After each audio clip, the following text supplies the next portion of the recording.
بڑھاپے میں جو میں اکثر بیان کرتا رہتا ہوں, 1000 گز کے بنگلے ہیں, بڑھاپے میں اولاد ہی نہیں ہے, پیسہ بہت ہے, ایک دوسرے کا منہ دیکھ رہے ہوتے ہیں, دیواریں کھا رہی ہوتی ہیں. مسلمانوں کے گھر تو آباد ہیں, خوشیاں ہیں, بہویں ہیں, داماد ہیں, پوتے ہیں, نواسے ہیں, کیونکہ وہ توکل کر رہا ہے کس پہ؟ اللہ پہ. تو میں نے کہا تھا یہ جس نے بھی فلم بنائی ہے اس کو اللہ کے عذاب سے ڈرنا چاہیے, اور جس ایکٹریس نے بھی یہ بولے ہیں اس کو اللہ کے عذاب سے ڈرنا چاہیے. کہ جتنی بیٹیاں باغی بنیں گی نا باپ کے خلاف, جہاں بھی گھر میں تھوڑی سی غربت ہوگی تو بجائے صبر شکر کرنے کے اولاد کیا کہے گی؟ ابا جب پیسے نہیں تھے پیدا کیوں کیا؟ تو پیسے نہیں تھے پیدا کیوں کیا؟ تو اولاد, ماں باپ کا تو سب سے بڑا احسان ہی یہی ہے کہ وہ آپ کی زندگی کا سبب بنتے ہیں. تو میں نے اس ڈائلاگ کا جواب یہ دیا تھا کہ اگر میں اس باپ کی جگہ ہوتا اور میری بیٹی میرے سامنے کھڑے ہو کے تانا دیتی کہ جب کھلا نہیں سکتے تھے تو پیدا کیوں کیا, تو میں اس کو جواب دیتا کہ اگر تیرا پیٹ خالی ہوتا نا تو باپ کی آنکھوں میں آنکھیں ڈال کے بات نہیں کرتی. یہ پیٹ بھرے ہوئے لوگوں کا کام ہوتا ہے اتنے کانفیڈنس سے بات کرنا, خالی پیٹ کا میں اتنا کانفیڈنس نہیں ہوتا. تو کھلایا ہے تبھی یہ آنکھوں میں یہ کانفیڈنس آیا ہے. نمبر 2, کھایا نہیں ہے تو اتنی بڑی کیسے ہو گئی؟ دوسرا جواب کیا ہوا؟ کھایا نہیں ہے تو اتنی, بغیر کھائے اتنی بڑی ہو سکتی ہے؟ مر چکی ہوتی ہے اب تک, اتنی بڑی ہو گئی کہ پورے کانفیڈنس کے ساتھ آنکھوں میں آنکھیں ڈال کے بات بھی کر رہی ہے. دوسرا جواب. تیسرا جواب, مجھ سے غلطی ہوئی ہے, آپ کو پیدا نہیں کرنا چاہیے تھا. کچھ غلطیاں ایسی ہوتی ہیں جو ریورس نہیں ہو سکتی, لیکن کچھ غلطیاں ایسی ہوتی ہیں جو ریورسیبل ہوتی ہیں. آپ نے زہر کھا لیا, فوراً الٹی کی دوا کھاؤ, الٹی ہو جائے گی. اب آپ نے زہر کھایا ہے, میں کہہ رہا ہوں غلطی سے کھلا دیا تو اب یہ الٹی کر لو, آپ کہہ رہے ہو نہیں الٹی نہیں کرنی. اس کا مطلب آپ نے زہر خوشی سے کھایا ہے اور آپ اس زہر پہ خوش ہو, ورنہ الٹی کی دوا کھاتے آپ. تو میں ہوتا تو میں یہ کہتا کہ اگر میں نے غلطی کر دی غربت میں آپ کو پیدا کر کے, تو یہ زندگی جو آپ کو ملی ہے یہ نعمت کے بجائے عذاب ہے, تو کوئی بات نہیں, یہ پسٹل ہے, اس کے اندر گولی ہے, یوں کر کے ٹھا کرو, جہاں سے آئے تھے وہیں ہمیشہ کے لیے چلے گئے. تو ریورسیبل ہے نا یہ ٹینشن آپ کی, آپ اس کو ریورس کر سکتے ہیں. آپ کہہ سکتے ہیں موت کی تکلیف ہوتی ہے, بھائی اگر ٹھیک کر کے مارا جائے تو نہیں ہوتی. آج بہت سارے موت کے طریقے ایسے ایجاد ہو گئے ہیں جن میں تکلیف نہیں ہوتی, بے ہوش کر دیا جاتا ہے, مار دیا جاتا ہے. تو کچھ گیسز ایسی ہیں وہ دماغ معاف کر دیتی ہیں. لوگ جو سوتے سوتے مر جاتے ہیں نا گاڑیوں میں, ایئر کنڈیشن چلا کے بھول گئے, تو ان کو کہتے ہیں موت کی تکلیف نہیں ہوتی, کیونکہ وہ پتہ ہی نہیں چلتا, بس ان کی جب آنکھ کھلتی ہے تو فرشتے کھڑے پہ نظر آ رہے ہوتے ہیں, ان کو پوچھ رہے ہوتے ہیں کس سلسلے میں آنا ہوا ہے یہاں پہ. تو بھائی ایسا طریقہ اختیار کرو تو یہ غلطی ختم, اب یہ ٹینشن کی روٹی نہیں مل رہی.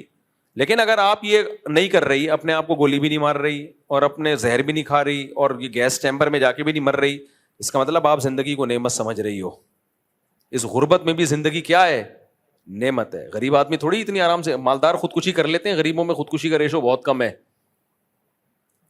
بہت کم ریشو ہے غریبوں میں خودکشی کا. تو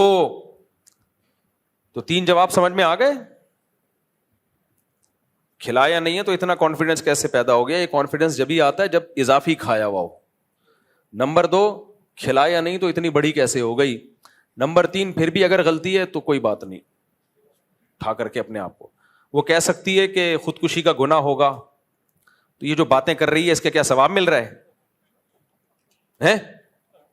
ہو سکتا ہے وہ کہے کہ ابا اب تم نے پیدا کر دیا, غلطی کر دی, لیکن اب ماروں گی تو خودکشی ہوگی, گناہ ہوگا. اس کا جواب یہ جو اتنی باتیں کر رہی ہے اسلام اس کی اجازت دیتا ہے؟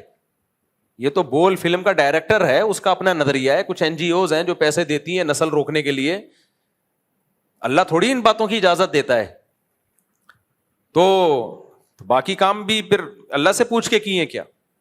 وہ ایک آدمی اس سے بدکاری ہو گئی, حمل ٹھہر گیا. اب جب بچہ ہوا تو پکڑا گیا, لوگوں نے کہا کہ بھائی یہ بچہ کس کا ہے, عورت نے کہا فلاں کا. تو لوگ اس آدمی کے پاس گئے کہ کمبخت تو نے اگر زنا کرنا ہی تھا تو حمل تو روک لیتا نا, پریگننسی کیوں ہونے دی تو نے؟ تو کہتا ہے یار حمل روکنا مکروہ ہے, اسلام میں حمل روکنا مکروہ. تو کمبخت یہ جو تو نے کام کیا یہ, تو اگر وہ بچی کا ہے نا, لڑکی کا ہے کہ بھائی میں اب اس لیے ریورس نہیں کر رہی اس پروسیس کو کہ گولی ماروں گی تو میں خودکشی کا گناہ ہوگا تو باقی جو باتیں کر رہی ہے اس کا گناہ نہیں ہوگا کیا تجھے, جو باپ کو یہ تانے دے رہی ہے. تو میں جو آپ کو یہ پورا واقعہ سنا رہا ہوں, وہ بول فلم کی جو بھی ایکٹریس تھی اس کا چند دن پہلے میرے پاس فون آیا, بہت لوگوں سے فون, اس کی اجازت سے میں اس کی پرسنل چیز شیئر کر رہا ہوں, کیونکہ میرا ارادہ تھا کہ میں بتاؤں, تو میں نے کہا اس کی پرمیشن کے بغیر میں نہیں بتاؤں گا. تو اس کا فون آیا کچھ دن پہلے میرے پاس, بہت جگہوں سے اس نے فون نمبر, مولانا طارق جمیل صاحب کو فون کیا, ادھر فون کیا, مفتی صاحب کا نمبر چاہیے, پھر مجھے کسی نے بتایا تو میری بات ہوئی. تو اس نے کہا آپ کے یہ کلپ میں نے سن کے خوب اللہ سے گڑ گڑا کے توبہ کی ہے, اور آپ کو بھی میں بتا اس لیے رہی ہوں کہ واقعی وہ میرے منہ سے غلط بات نکلی تھی, جس پر مجھے میری ماں نے بھی نصیحت کی, ان کی والدہ سے بھی میری بات ہوئی.